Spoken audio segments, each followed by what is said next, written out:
Thank you. Can you hear me? Well, first let me thank the organizers of this event this evening. I am so happy to see such a great turnout on such a beautiful evening. I'm sure you would like to be at the lake or somewhere else. So thank you for your time, and thank you again for the organizers. I just want to say good evening, friends, and Kwee. Welcome to the unceded territories of the Algonquins, and let me please take this opportunity to welcome you here this evening. My name is Ethel LaValle, and I want to run to bring a new voice to this riding of Renfrew-Nipissing-Pembroke, because I believe we have an obligation to bring back hope to the residents of this riding. We need a change for the better very quickly. We can't wait for 7 generations for that, like in my culture. We have to do it now. I live in the town of Whitney, where I grew up. I did travel for about 20 years, working for the Ministry of Natural Resources, for OPSU, and for the Ontario Federation of Labor as their Secretary-Treasurer, so I know and can understand why people like the Treasurer. We're the ones that have the money, so they think. You know, living in Ontario is, in my opinion, and to people I've spoke to, getting harder and harder every day. It's not an easy place to live now. And as I walk around and talk to people, I see the really haggard looks on their faces, the sad looks on their faces, and the looks of just working too hard. We barely have enough time to even talk to our neighbors anymore. We don't socialize much anymore. And as much as other groups try to have people come out, there aren't always a lot of people. And that concerns me in a town and in a province as rich as Ontario. Kathleen Wynne has let us down where it counted. And in my opinion, Doug Ford will only make things worse. As I said earlier, it's a time of hope, and an NDP government that puts people at the heart of every decision. You know, together we can build a future where families that sometimes hit a rough patch in their lives can count on their government to help them. They want to get back on their feet. They want to find different housing, decent housing, and yes, affordable housing. You know, the United Way tells us that in any given time, at least 30 youth are homeless in this county. That's a travesty. That is unthinkable in a place as rich as Renfrew County. There have been only 19 affordable housing built in this county in 5 years. So there are nearly 400 families on the waiting list, and what do they do? Where do they go? We've had a very, very long winter. Maybe not for you, but it certainly was for me in Whitney. A lot of snow, a lot of ice, couldn't get out, isolated, and people on the streets. We need to fix that now. We can build a future where our young people, our grandchildren, our great-grandchildren, can get a good post-secondary education without massive debt. And when they get out into the working field, they're not $20,000, $30,000, $40,000 in the hole before they can even start paying for the rent and the basic needs we need. This is one of my favorite subjects. You know, we can build a future where our seniors get the security, the care, and the dignity they deserve. We owe that to our seniors. They've built this province. They deserve to be treated with dignity. I just want to thank by saying, Andrew Horvath has a plan. And that plan is a change for the better. So let me say miigwech for hearing my opening remarks. Thank you.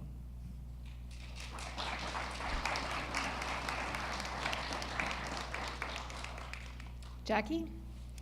Okay, I'd like to thank everybody for coming out tonight. It's great to see such a big crowd on a beautiful night like this, and thanks for inviting me to the hometown of CNL. 15 years ago, I was a single mom struggling to make ends meet, working 2 part-time jobs at $8.40 an hour while I was attending college. Imagine if minimum wage had been $15 an hour. Imagine if tuition had been free while attending college. Imagine if my children's prescription and dental plans had been covered. Life would have been so much easier for me as a single mom.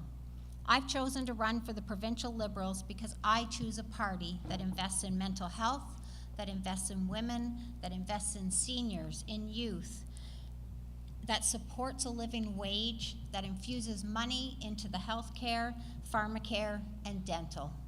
I choose a party that understands that broadband and cell service is crucial to rural Ontario. A party that's investing in our arenas and our downtowns, that is vested in our sawmills, our hospitals, and the 4-laning of the 417. I choose a party that is moving us forward, not backward. A party that has made a deliberate choice to invest in care when the economy and the world is changing so quickly. Our unemployment rate is lower than it's ever been. Our economy is steadily getting stronger, and we're leading all G7 nations for economic growth. And our high school graduation level is the highest that it's ever been. My vision for Renfrew-Nipissing-Pembroke is a riding with fair wages, affordable housing, easily accessible mental health care, where education is a priority and small businesses have a voice. A riding with a strong social and economic well-being that leaves no one behind or pushed to the margins of society. I bring political experience as a municipal councillor since 2014 in Bonnechere Valley Township. For the past 8 years, I've worked as a program coordinator for housing and homelessness for the County of Renfrew. I understand the issues facing our homeless, our poor, our low income, and our seniors. I've also worked as a school support counselor and an educational assistant. I understand the issues facing teachers, counselors, and support staff. I was also chair of the United Way Funds Distribution Committee for several years. I understand how frustrating it is for community groups fighting for the same pots of money. Most recently, I've started a mental health task force to address the mental health issue in our county. I understand how frustrating it is to try and access help for a family member only to be turned away repeatedly, and I believe mental health should be treated the same way as physical health. We can't believe John and Doug Ford's myth that our Liberal plan hasn't worked for Ontarians. Sure, things have not been perfect, but the government has worked hard to make sure middle and working class Ontarians have the financial and social supports they need to thrive. And I know that the deficits have been high, but those were investments that led to the lowest unemployment rate in 17 years and an economy that's growing at a faster rate than all the G7 nations, and all while we've built up social supports for the people that need them. This election is critical to rural Ontario. It's an election where we can choose care over cuts. Doug Ford scares me, and I know he scares you too.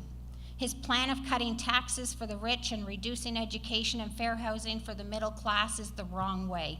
Wrong for our people and wrong for our economy.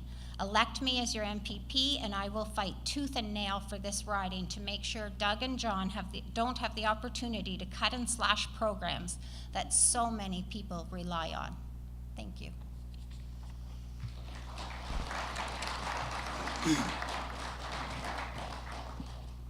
John? Well, thank you very much, and I too want to thank the organizers for putting this together tonight. I am John Yakubuski, and most of you, I don't know all of you if you know me or not, because you may not have been here living all the last 15 years, but I have been your MPP for the last almost 15 years now, and I have been your voice at Queen's Park. And I'm proud of the the work that we have done as your MPP. We have taken your message to the Ontario Legislature and delivered on behalf of rural Ontario, even through times of being in opposition. Jackie talks about what it could have been like 15 years ago. Well, I can tell you 15 years ago, the price of electricity was 4.3 cents a kilowatt hour. There was no health tax. Gas was 80 cents a liter. Physiotherapy and chiropractic was covered under your OHIP. So all of those things that have become more costs to people in the province of Ontario have happened under Liberal rule. The cost of living has gotten out of hand for so many people in the province of Ontario. That's why Doug Ford and the PC Party of Ontario have 5 priorities. We're going to fix the hydro mess. We're going to put more money back into your pocket. We're going to bring back accountability and trust and credibility to government. And we're going to end hallway health care by increasing the number of long-term care beds so that we don't have people that are the inappropriate people in a hospital bed that should be somewhere else. You know, I just visited the Pembroke Regional Hospital yesterday and had a great session with a bunch of nurses and medical staff. And the medical section there has 32 beds. 27 of them were occupied by people with dementia issues. This government has done absolutely nothing to deal with the tsunami that is on the horizon as our population ages with regards to dementia and Alzheimer's. That medical ward was never designed to be housing people with dementia or Alzheimer's. It's medical patients. But there's nowhere else for them to go. This is what has happened under 15 years. The Liberals talk about long-term care beds. Only 3 years ago, Deb Matthews, the Minister of Health at the time, said, "We will build no more long-term care beds. We don't need them." Because in 25 or 30 years, the population is going to have changed. That's like saying that in 30 years we won't be driving cars, so we're going to stop building them today. It doesn't make any sense. They have botched the electricity system, they have botched the healthcare system, and now on the eve of election, they're deciding that they are going to offer everything free in order to somehow bribe the voters into re-electing them. The Financial Accountability Officer and the Auditor General, both of them independent officers of the legislature, not Liberals, not Conservatives, not New Democrats, have said that the Liberal numbers on their deficit projections are out by at least $5 billion, and that's just this year. In fact, the FAO said that in order to come back to balance in 2025, which is, the Liberals have said they will not balance another budget between now and 2025, even though only 6 months ago they were committed to continuing to balance the budget going forward. And they got on the eve of an election, they said, "Ooh, we don't want to do that. We need to tell people we're going to give them all of these things so that they'll put us back into office." The FAO said that in 2025, in order for the Liberals to balance their budget with the commitments that they're saying, the promises that they're making, they will have to institute at least a minimum of $15 billion in cuts. $15 to $18 billion in cuts in order to balance the budget. Their economics of what they're telling people in the province of Ontario to get re-elected in this 2018 provincial election is completely unsustainable, unsupportable. I ask you, it's time for change in the province of Ontario. It's time to bring accountability back. Thank you.